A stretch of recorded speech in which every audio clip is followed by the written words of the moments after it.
I'm Mike Hendry, and what I do here most is look after the farming side of the Hendry Vineyard.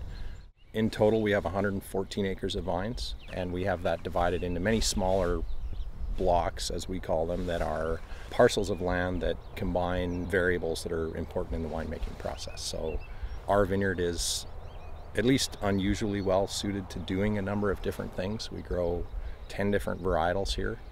Getting the blocks that we have today has been a long, slow process of modifying what were our initial guesses and refining them as time goes on.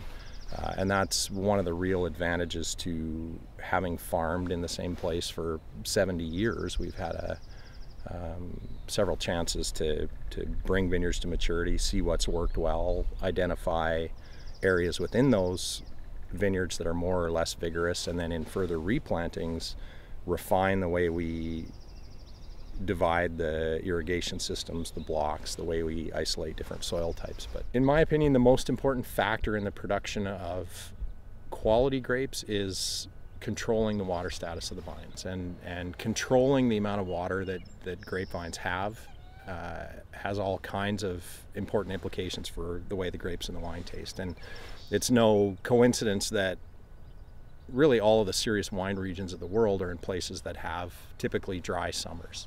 We often refer to water stress in vines, and what we're saying is we want these vines to really run out of water to the point that they stop growing in the early summer.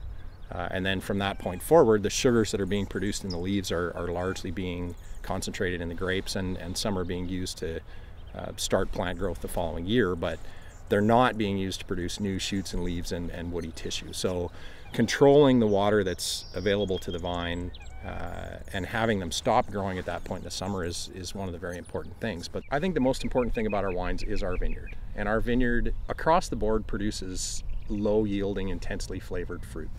That's what we're trying to express first and foremost.